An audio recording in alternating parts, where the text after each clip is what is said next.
Two icons of the same golden age, standing on the same stages, chasing the same golden statues for decades, were admired and studied and imitated in equal measure. But they only ever shared the screen twice. And for almost 40 years, Jack Nicholson barely said a real word about her in public. Now, at 89, far from the cameras, he's finally broken that silence about Meryl Streep. What he says isn't a compliment tossed off for the cameras. It's closer to a confession. So before we get to what he actually said, let's go back to where it all began. John Joseph Nicholson was born in April of 1937 in Neptune City, New Jersey. He grew up believing his grandmother was his mother, and his real mother was his older sister, a secret the family kept from him for over 30 years, in an era when a teenage pregnancy was something you buried, not something you talked about. He didn't learn the truth about his own bloodline until a magazine writer uncovered it for him in the 1970s, well after he was already famous. That early deception shaped something in him. As a teenager, Jack loved the movies the way some kids love baseball. He idolized Marlon Brando long before he ever dreamed he'd live next door to him one day. Working as a lifeguard on the Jersey Shore, he once struck up a conversation with an older actor strolling the sand, a man who would later play the Joker on television. Jack asked him what it took to make it in Hollywood, and the man told him plainly that this town could be the loneliest place in the world once the phone stopped ringing. Jack never forgot that warning. He moved west, took a job as a messenger boy at a major studio, and failed his very first screen test. Instead of walking away, he enrolled in acting classes. A young producer named Roger Corman spotted something in him nobody else had bothered to look for, and gave him his first real parts in cheap, low-budget pictures nobody remembers today. Monster movies and quickie westerns shot in a matter of days. For most of his 20s, Jack bounced between forgettable roles and a marriage collapsing under his own restlessness. Those were the years he dove headfirst into the psychedelic culture sweeping through Hollywood, experimenting with drugs that were reshaping an entire generation of young artists around him. His personal life was falling apart at the same time his career was going nowhere. So he turned to screenwriting instead of acting, channeling all of that chaos onto the page. One of those scripts, born out of the same restless experimentation, led him to a role that would change everything. In 1969, Jack climbed onto a motorcycle in a low-budget film about two drifters searching for America. Easy Rider gave him only 17 minutes of screen time, but a boozy, idealistic monologue about freedom was enough to make Hollywood take notice. The film became a cultural earthquake and earned him his first Oscar nomination. He took his cut of the profits and bought a house in the Hollywood Hills, right next to the childhood idol he'd once only seen in movie posters. The 70s belonged to him. 5 easy pieces showed a wounded, restless soul behind an order at a diner that became instantly iconic. The Last Detail earned another nomination. He was reunited with a director from his Corman days for The King of Marvin Gardens and The Postman Always Rings Twice. And he worked with the great Mike Nichols for the first time in Carnal Knowledge, a raw, unflinching look at male ego that critics found almost too honest to watch. Chinatown put him at the center of one of the greatest films ever made, a role so iconic that even a small, unsettling detail from the shoot involving director Roman Polanski's own legal troubles that surfaced around that time became inseparable from the film's dark legend.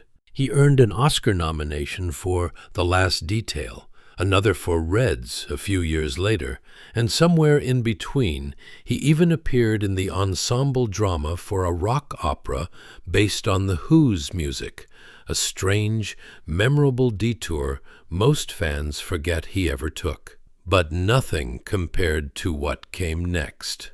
In One Flew Over the Cuckoo's Nest, he played a man fighting an institution built to break him, a performance so alive it finally won him his first Academy Award. Critics realized they weren't watching an actor perform danger. He seemed to live right on its edge. By the 80s, Jack Nicholson wasn't just an actor anymore. He was a force nobody knew how to categorize, somewhere between a character actor and a leading man, inventing his own lane entirely. He finally shared a frame with his childhood hero, Brando, in a Western. He terrified a generation as a father losing his mind in a snowbound hotel, in a film critics dismissed at first, and the world eventually crowned a masterpiece. He won a second Oscar playing a retired astronaut in Terms of Endearment, a role that had nothing to do with space and everything to do with a man learning to be gentle after a lifetime of running from it. And in 1989, he put on the purple suit and the ghost white grin, becoming the first actor to bring the Joker to a mainstream audience in Tim Burton's Batman, proving a respected Oscar-winning actor could be silly and sinister in the same breath and still be taken seriously as an artist. That performance left such a mark on pop culture that decades later, when another actor took on the same role and tragically passed away shortly after finishing the film, reporters asked Jack for his reaction. His answer was a strange, cryptic, two-word remark that left the entire industry guessing for years about exactly what he meant. A rare glimpse of the same unpredictable instinct that made him a star in the first place, even in a moment nobody expected humor from at all. But 3 years before that purple suit, in 1986, Jack found himself standing across from Meryl Streep for the very first time. The film was Heartburn, and the story behind it was messier than anything that ended up on screen. It was based on writer Nora Ephron's own marriage falling apart after she discovered her husband, a famous Watergate journalist, having an affair with the daughter of a former British Prime Minister while she was pregnant with their second child. Ephron turned her heartbreak into a best-selling novel, then sold the film rights and wrote the screenplay herself, casting her real pain as entertainment for the whole country to watch. It was, as one magazine put it at the time, a rare case of the subjects of the gossip helping turn their own domestic wreckage into Hollywood legend. Meryl signed on to play the wounded wife. The role of the unfaithful husband was originally given to a completely different actor, who abruptly withdrew from the production over creative disagreements with director Mike Nichols, just as filming began, leaving the production scrambling. Jack stepped in to fill the gap, playing a man audiences were primed to dislike from the moment the credits rolled, a charming, unfaithful newspaper columnist who couldn't quite grow up. The finished film split critics right down the middle. Roger Ebert put it best when he wrote that Heartburn told the story of two characters with no real chemistry, played by two actors who clearly had plenty of it between them. On screen, their romance was supposed to curdle from a whirlwind courtship into betrayal and heartbreak. And yet, In scattered scenes, a maternity ward moment where Jack's character holds his newborn for the first time, a quiet lullaby they sing to each other, something genuine slipped through anyway. Glimpses of two real actors finding truth, even when the script around them wasn't giving them much to work with. It wasn't a great film. It wasn't the movie that made either of their careers. But it was the first time these two forces of American acting ever had to trust each other in front of a camera. And whatever passed between them off-screen during that difficult shoot, neither one ever fully explained to the public. A year later, in 1987, they were paired again, this time in a much quieter, far more devastating drama about a homeless drifter returning to the town that broke him. The film was called Ironweed. Meryl played a woman just as lost, just as haunted as the man beside her. Both of them earned Oscar nominations for it. Neither of them won. This time, there was no scandalous backstory feeding gossip columns, no Romana Clee drama swirling around the production, just two of the most serious actors of their generation, locked into a small, brutal story about regret and survival. They didn't do a press tour bragging about their chemistry. They simply did the work, went their separate ways, and let more than 3 decades of near total silence follow. Because here's the thing people forget about Jack Nicholson. Behind the sunglasses, behind the wild grin at courtside seats, he was fiercely private about the people he genuinely respected. He gave interviews about parties, about basketball, about his wild younger years, but almost never talked seriously about his peers, not even the ones he clearly admired, not because he lacked opinions, because the people who truly impressed him were, in his own words, too rare to cheapen with a soundbite tossed off between questions about the Lakers or his latest girlfriend. It's a strange kind of discipline for a man so famous for having none, saving his most honest thoughts for almost nobody, and it makes the moments he finally does open up about somebody feel like they actually mean something. The 90s brought turbulence into his personal life that the tabloids feasted on.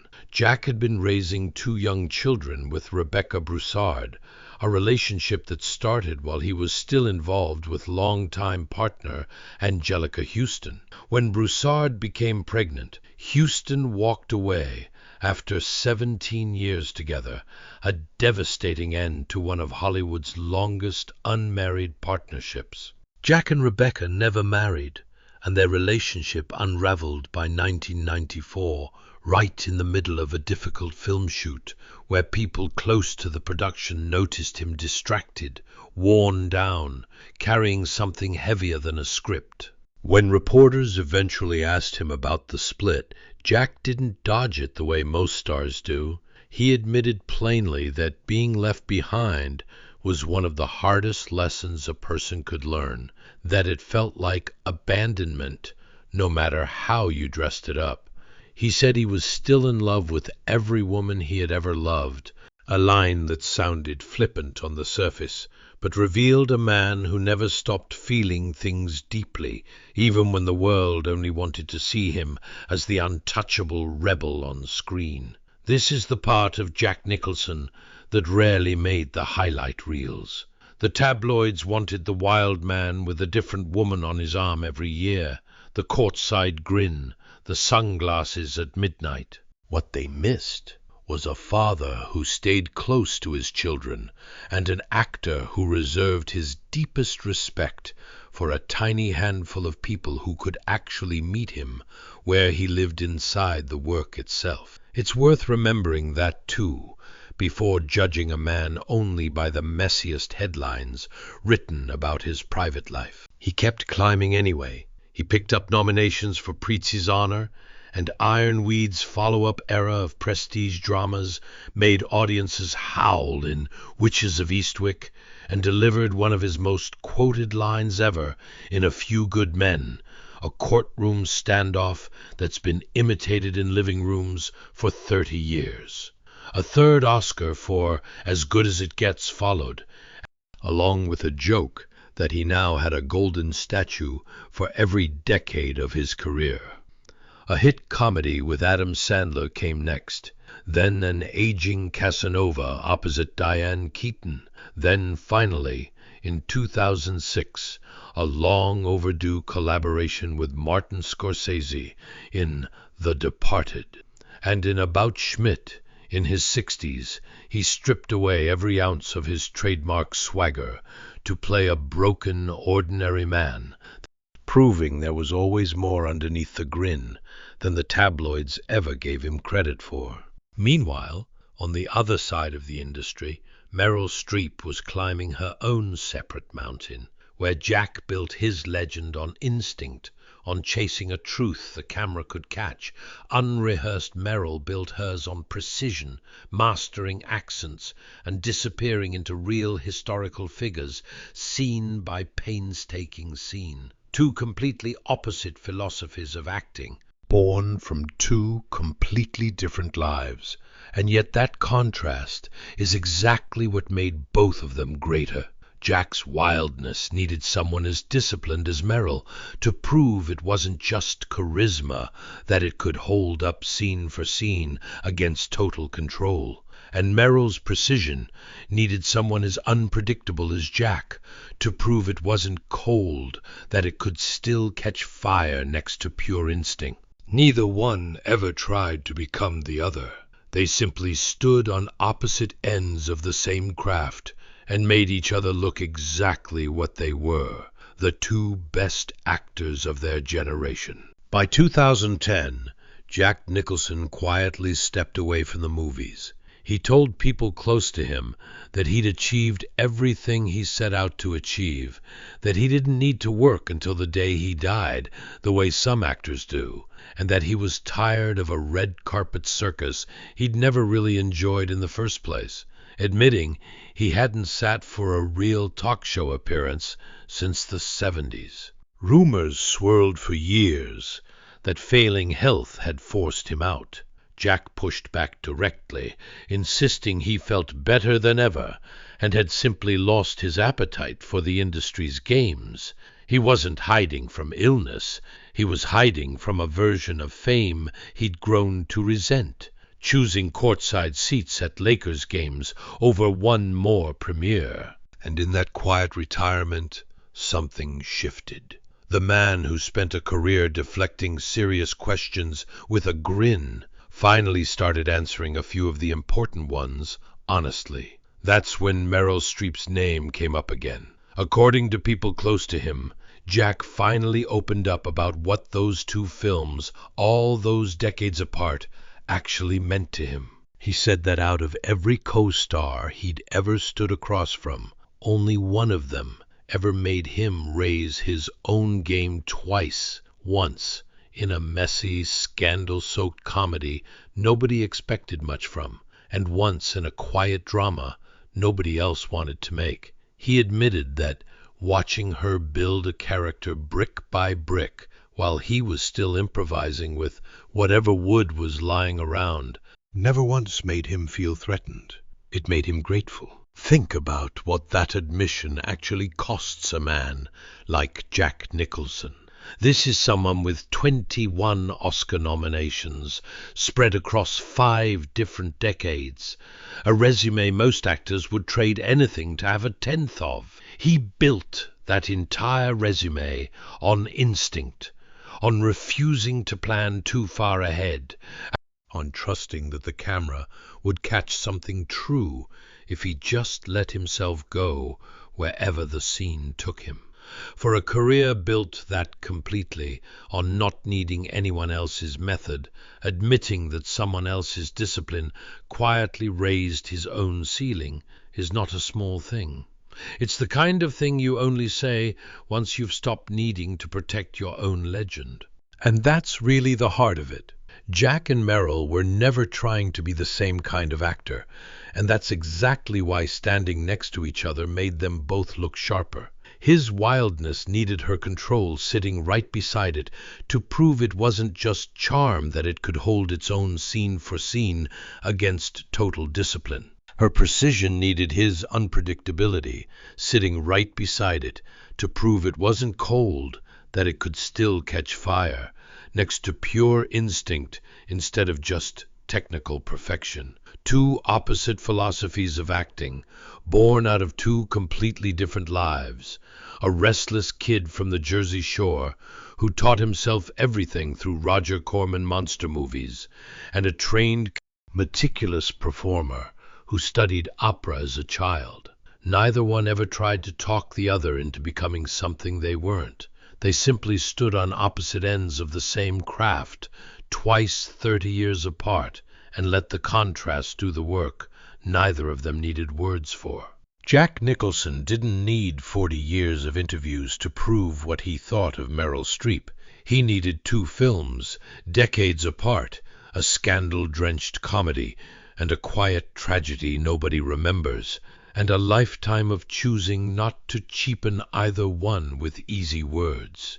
Now in his late 80s, in a life built around basketball games and grandchildren rather than premieres, he's finally letting a little of that respect show. Not for the headlines, not for another award he no longer needs.